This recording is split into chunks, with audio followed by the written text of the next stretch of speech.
90% of running injuries are completely preventable. And before you open up another tab to buy something, let me stop you. You do not prevent them with better, more expensive shoes.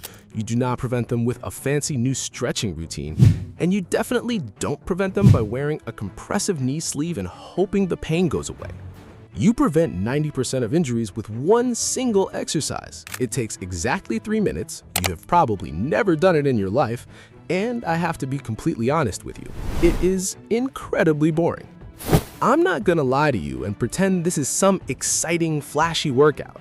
It's not. There is no jumping, no sweating, and no new personal record to brag about on social media.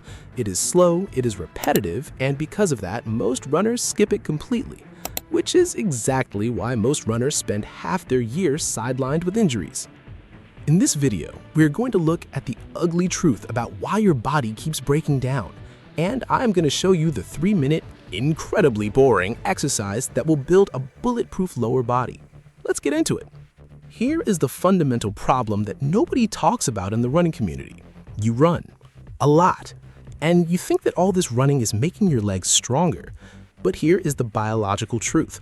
Running doesn't actually build structural strength. It builds cardiovascular endurance. Think of your body like a sports car. When you run consistently, your heart and lungs get incredibly efficient. You are basically upgrading the engine of the car. But the tendons, the small stabilizing muscles, the connective tissue holding your ankles, knees, and hips together, those are the chassis and the suspension of the car, and running alone barely stimulates them to grow stronger. So what happens? You keep adding miles, running faster, running longer, putting a massive upgraded engine inside a weak, unprepared frame. And eventually, when you hit a hill or you increase your mileage too fast, something in that suspension gives out. Shin splints, Achilles tendonitis, runner's knee, IT band syndrome, plantar fasciitis. They sound like different problems, but almost all of them trace back to the exact same root cause: weak, unprepared connective tissue that running alone never trained.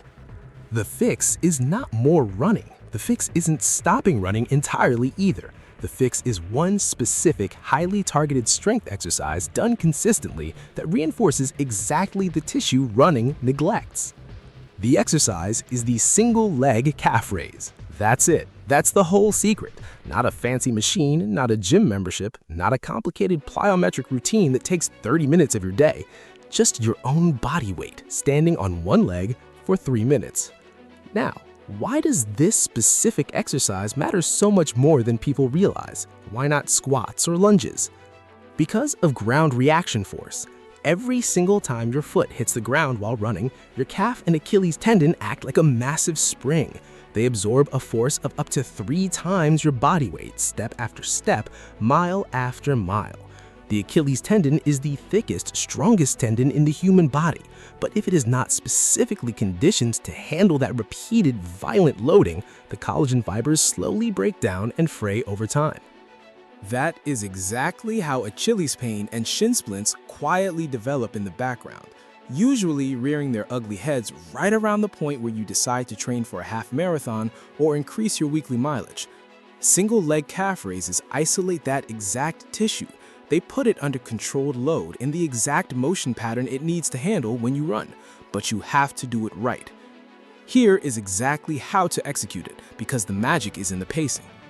Stand barefoot on one foot near a wall or a chair if you need light support for your balance.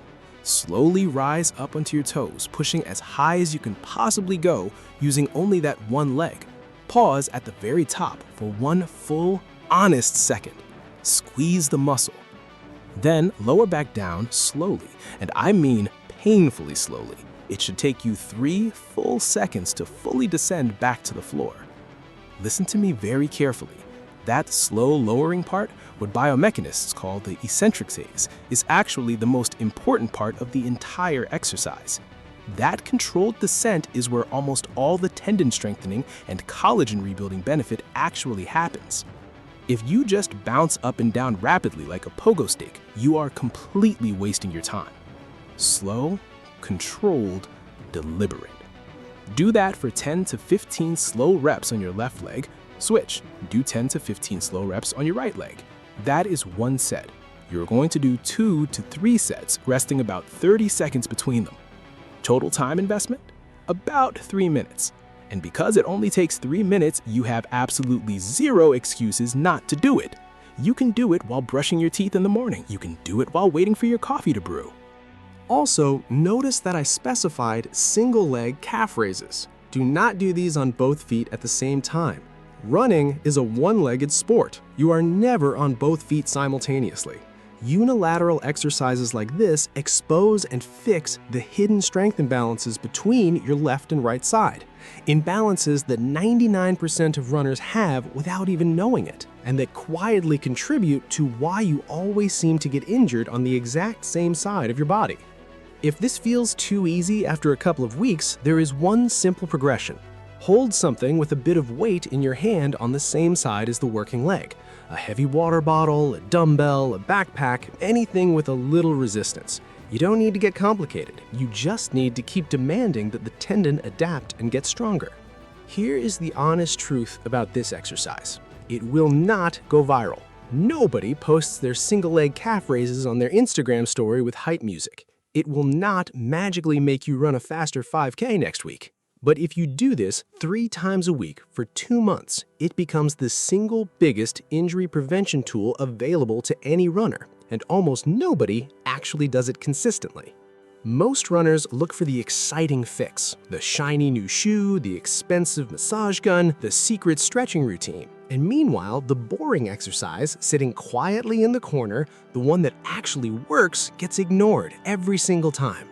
Don't be most runners. Build the chassis, protect the engine. 3 minutes, 3 times a week, 1 leg at a time. That's the whole ask. If this video just gave you the missing piece that nobody bothered to explain to you before, hit that subscribe button right now. Because in the next video, we are breaking one of the most stubborn, counterintuitive rules in all of running.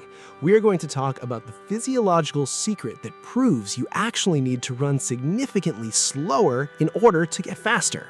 It sounds crazy, and most runners never believe it until they try it, but I'm going to show you exactly the science of how it works. This is Dr. Runner.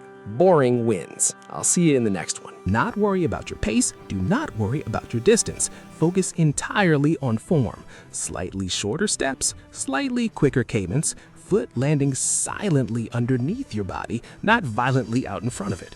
You do not need new $200 shoes. You do not need a restrictive knee brace. You need to stop breaking with your own skeletal system every single step. Fix your foot strike and you will save your knees. It really is that simple. And it breaks my heart that most runners go years in pain without ever hearing this advice. If this video just clearly explained the pain you've been dealing with for months, hit the subscribe button right now, because next week we're